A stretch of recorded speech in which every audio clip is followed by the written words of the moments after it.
So, hi everyone, today in this video we're going to talk a bit about what I think is useful and essential for everyone that wants to get better results, mainly in their job. That is, habits that highly productive people they tend to adapt, they tend to put in their routines in order to obviously be someone that can be held as a reference in their respective work field. So I'm gonna talk about mainly 10 that you should put in your life. They are super easily and practical to put. First, it's important you understand that these people they tend to use the concept of leverage. And what talks about leverage? Leverage talks about that we should understand that neither all actions have the same type of impacts. Mainly probably our jobs, our day that we spent in our job, we have actions that we really understand the value they aggregate for other ones, and we have other ones that are probably just like have a suboptimal effect. And how this can be explained? Probably when you someone that probably works as a CEO, a high leverage type of action could be a one that has effect by the majority of people. Like you put an incentive in your work that is someone that the one that works more in one specific day gives more type. If you were CEO of a machine of a country that's a company that produces a lot of cakes. You're gonna say that you're gonna give more as a value, like in terms of giving a price for someone that produces more cakes, some more of your employees. And so you work in a way that you make incentives that work so in order to produce to create much more output coming from the people that are producing because you're creating an incentive that creates competition between them and so makes him have a better in general better type of production while you could focus in other one that has less leverage, that is someone that just works in trying to incentivize some specific person just because they like the person and they want them to produce more. Why?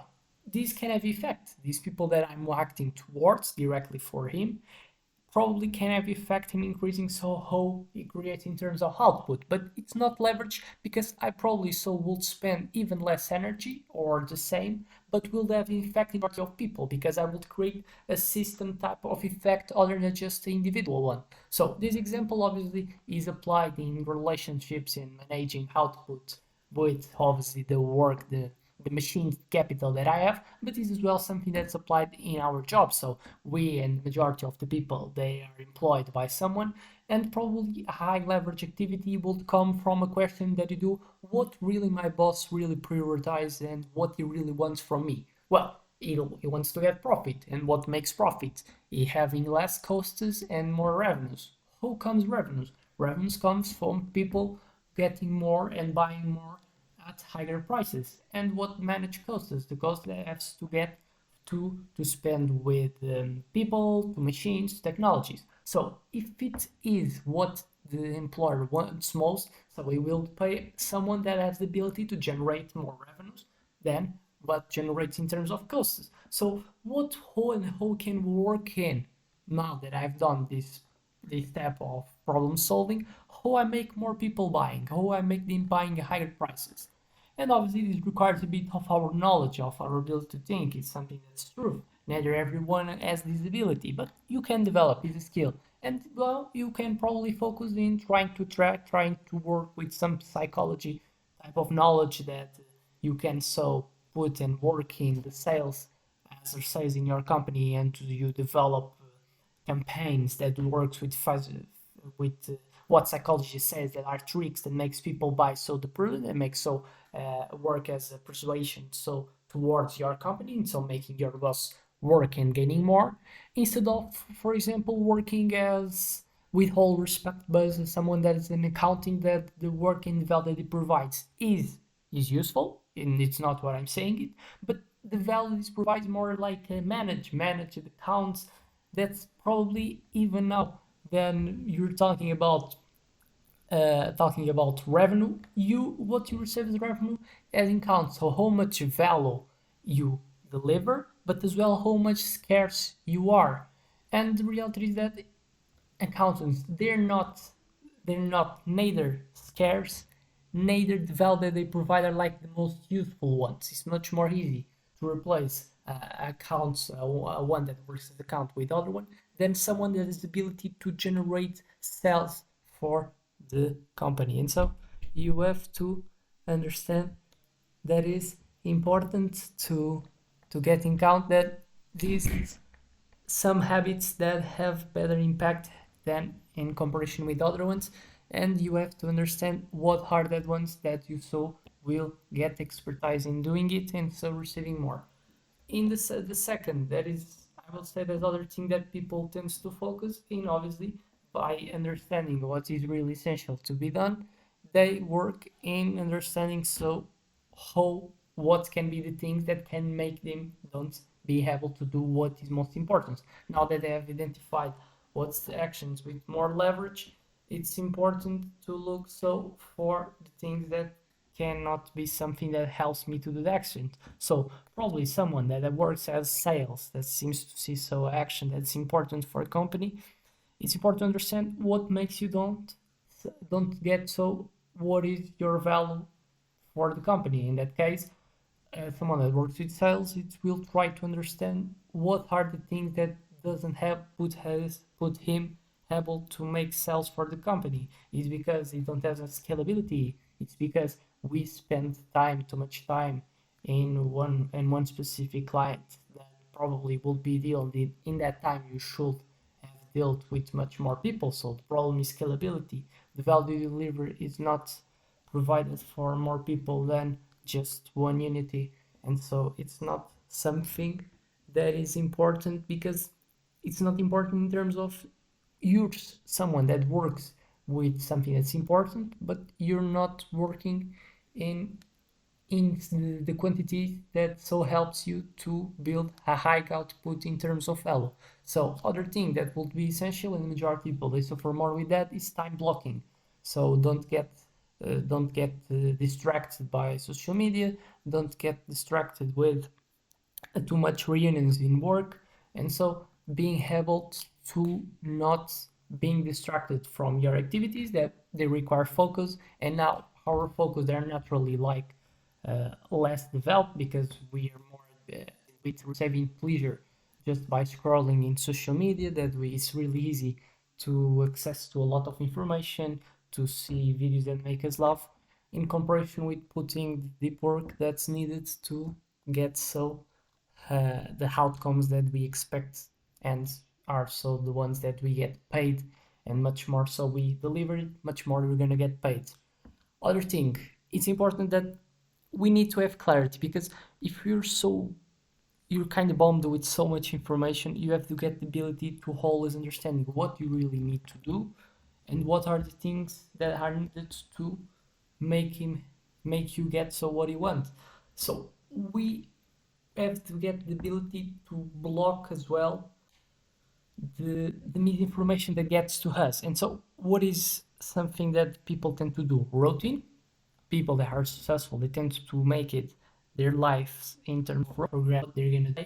So this helps to, for example, don't feeling with stress, because you not gonna have to feel the stress that comes with don't know what you're gonna do next. You're also gonna be wondering what seems to be better or not, and then so you already cut a decision making. That's something that spends your energy, and if it's already made by you having structured your routine in the day before, it helps you so to focus in the task and not just thinking about what you're gonna do, and so it helps you to be more effective. That's something that people that tends to be successful they are. And so daily planning the night before will be another habit that I will consider as useful. Other thing, single tasking, not multitasking. So other thing that comes with the high leverage activity, because we're kind of educated to understand that we need to work hard, but probably, and you suffer with that when you so get absorbed by this culture. It seems that multitasking is something that we have to do. It's required, because to work hard normally is associated with working much more than the other ones that I'm trying to, and I'm in a competition. And so multitasking is kind of accepted, but the reality is that if you choose and if you do analysis about what is the activities that really matter, you're gonna see that just a matter of themes, they are really important. And so it's gonna help you to just be someone that is, you do single tasks, you do a task by time and not multiple ones by unity of time. And it's something that works better because you're gonna so produce better one and you're gonna do better one in just one of themes than just being average in majority of the other ones. So it's better because you are the better. It hello you to be the better in the most important type of tasks, which so makes you be more valuable. Other things that are important that I've talked already previous is energy management. It's really important to talk about energy management. In I would say that's even more important than time management, because the reality is that our energy levels, they dictate the productivity more than time does. It's something that's real, because some ones they tend to think that they're more productive in morning, other ones they will say that's in after the lunch. So it really varies, but something that what's like the common thing and that makes us feel or more productive or in morning or in afternoon is our energy levels. And so you have to work in doing what? Trying to create energy by prioritizing sleep, exercise, and healthy type of eating. So having enough calories, but not obviously not getting obviously exaggeration, having too much, and so feeling not active but surpassing, and sometimes feeling that will prefer to be sleeping. But our energy management as well, and much more what we'll say is the problem today, is we see what are the things that spend our energy. So don't being too much in screens, social media, getting absorbed with too much information is something that makes our brain get tired. And so there are things that you have to deal. You have not to do not make you always be consuming information. You have to regulate the information that you consume. And so if you're smart enough to make and manage your environment, will not have to be exposed to things that makes distract you. So putting your phone off when you're working, you put your phone in a other place, puts things that distract you and creates as a temptation. Putting your video games in your spectrum of seeing it when you're working makes you probably have the wish to doing it because it's more easier and giving you more pleasure in short term just than doing work. It's something as well that is a smart management in our environment in order to kind of don't have too much energy getting spent in things that really could be avoided if we have the ability to manage more better our environment. And so I expect this video helps you, and see you in the next one.